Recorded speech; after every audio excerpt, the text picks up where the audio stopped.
గెలుపు వెలుగును చూడాలంటే అపజయాల చీకట్లను దాటాలి.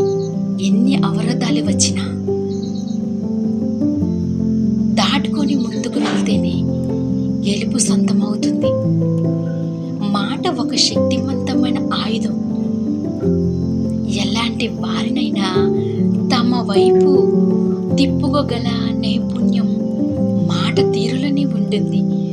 మాట తీరు జీవితాన్నే మార్చేస్తుంది. సరైన శక్తివంతమైన పదాలతో చేసే కొన్ని సెకండ్ల ప్రకటన చూసి మనం లక్షల కోట్ల విలువైన వస్తువులు కొనేస్తాం. మాటకి అంత శక్తి ఉంటుంది.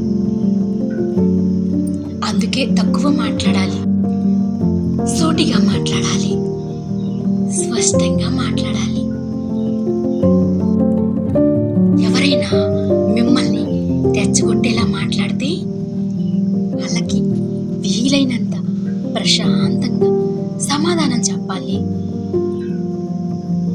మళ్ళీ మిమ్మల్ని ప్రశ్నించాలన్నా ఏదైనా అనాలన్నా 1కి 100 సార్లు ఆలోచించుకునేలా మీ సమాధానం ఉండాలి.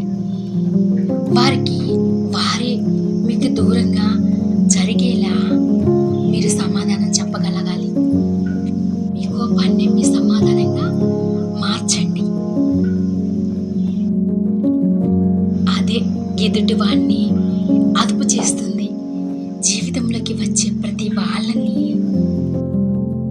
స్నేహితులు అనుకొని గుడ్డిగా నమ్మి మీ రహస్యాలను బలహీనతలను చెప్తే ఎక్కడో అక్కడ ఎప్పుడో అప్పుడు ఇరుక్కుపోతారు. స్నేహం చెడినప్పుడు వాళ్ళు వాటితోనే మిమ్మల్ని నాశనం చేసే అవకాశం ఉంటుంది. మీ ఆత్మాభిమానాన్ని మీరే కాపాడుకోవాలి.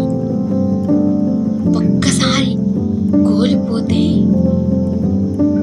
ఇంకా ఎవ్వరు మిమ్మల్ని లెక్క చేయరు, పట్టించుకోరు.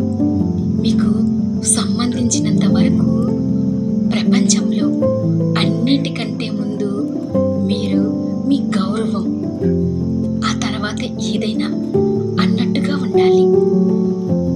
రాజుగా బ్రతకపోయినా పర్లేదు, కానీ బానిసగా మాత్రం బ్రతకకండి.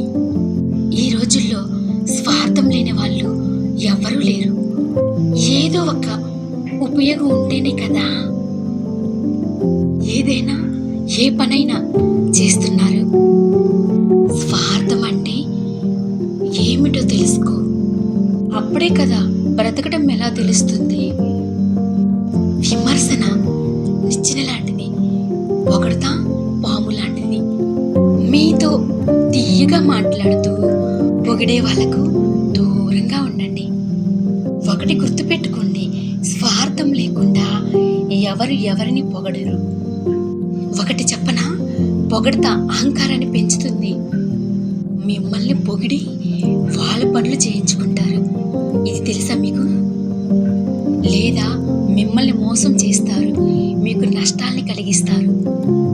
ఆలోచించటం వేరు, పరిస్థితులు తగ్గట్టుగా ఆలోచించటం వేరు. ఇది మాత్రమే కాదు, కొన్ని పరిస్థితుల్లో వేగంగా కూడా ఆలోచించాలి కదా. ఏ పనైనా మనకి ఎంత సమయం ఉంది, ఎలా చేయాలి, ఎలాంటి పరిస్థితుల్లో చేయాలి,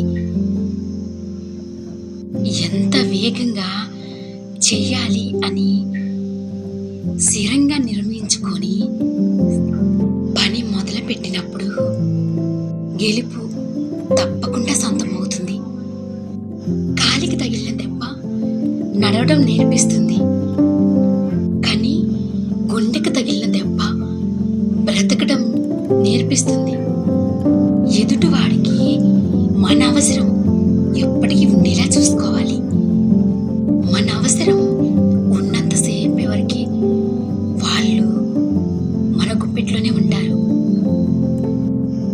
మనం చెప్పినవి తూచా తప్పకుండా పాటిస్తారు.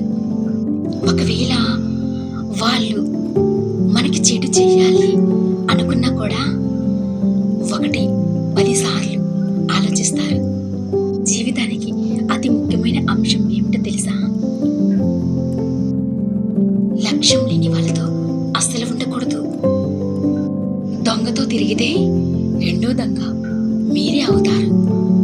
లక్ష్యం లేని వాళ్ళతో ఉంటే మీరు కూడా అలానే తయారవుతారు.